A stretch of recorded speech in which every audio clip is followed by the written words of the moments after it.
Dia 31. O avivamento tira da escravidão. O livro de Esdras registra um dos avivamentos entre o povo de Israel que estava no exílio da Babilônia, longe de Deus, envolvido com os costumes daquela nação. Mas Deus, soberanamente, toca nos corações dos líderes da Babilônia e permite que os israelitas voltem à sua cidade para restaurarem o templo e a adoração ao Deus dos céus. Há alguns detalhes importantes nesta história. 1. O avivamento vem com o ensino da palavra. Esdras tinha uma posição pastoral como líder do povo de Deus. Os pastores das igrejas têm a mesma responsabilidade de dedicar-se a estudar, praticar e ensinar a palavra. É importante que pastores e líderes das igrejas ensinem o que é a verdadeira vida cristã. Esdras 7:10 diz: Pois Esdras tinha decidido dedicar-se a estudar a lei do Senhor e praticá-la, e a ensinar os seus decretos e mandamentos aos israelitas. 2. O jejum e a oração são a base para o avivamento. Em Esdras 8:23, podemos ver que o líder levou o povo a jejuar e orar no processo de restauração do culto e adoração a Deus. Nós, pastores, devemos mobilizar jejum e oração em nossas igrejas para que venha o avivamento espiritual. 3. O líder deve estar consciente do pecado do povo. Em Esdras 9, de 2 a 4, nós podemos perceber a reação dele ao saber do pecado do povo foi radical.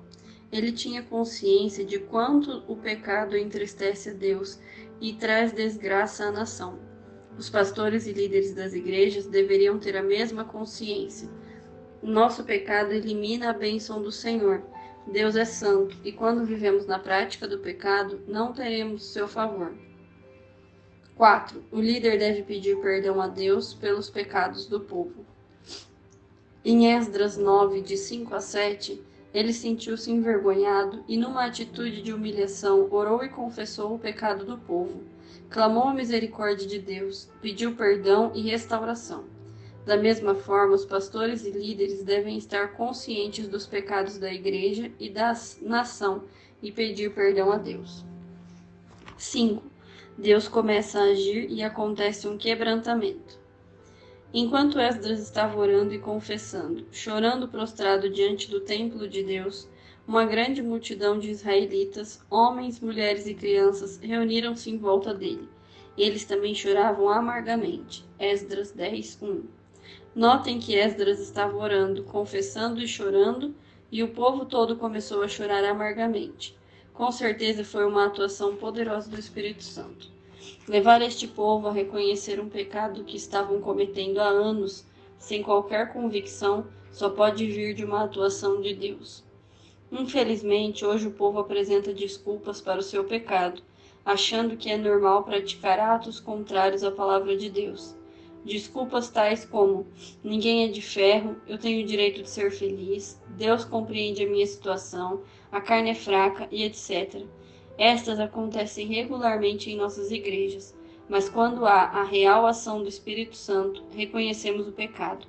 Coisas que outrora aceitávamos como normais, agora compreendemos que são terríveis aos olhos de Deus. O avivamento faz isto. 6. O povo confessa e abandona o pecado. Em Esdras 10, 2 e 3, podemos ver que o povo reconheceu o pecado, pediu perdão e decidiu deixar de praticá-lo. Há muita gente brincando com Deus, confessando o pecado, mas continuando na sua prática. A Bíblia diz: quem esconde os seus pecados não prospera, mas quem os confessa e os abandona encontra misericórdia. Provérbios 28:13. Pode esconder o seu pecado das pessoas, mas de Deus nunca. E quem esconde o pecado não prospera, por mais que seu pastor pregue sobre prosperidade. O correto é confessar e abandonar para alcançar a misericórdia e o favor de Deus. Que tremendo avivamento ocorreu entre o povo de Israel! Por causa da palavra de Deus, reconheceram o pecado e se arrependeram, pediram perdão, consertaram as coisas e voltaram para Deus. Será que a nossa nação experimentará um avivamento como este? Sem dúvida, afinal estamos jejuando e orando, e Deus responderá, iniciando um movimento de volta para Ele, em nossas igrejas e em toda a nação, a começar por cada um de nós individualmente. Motivos de oração. Ore para que os pastores preguem a palavra com poder e autoridade. Ore para que o povo de Deus reconheça o pecado e que haja arrependimento, quebrantamento e volta para Deus. Ore para que haja concertos nas igrejas, que o povo abandone a prática do pecado. Que o Senhor nos abençoe em nome de Jesus.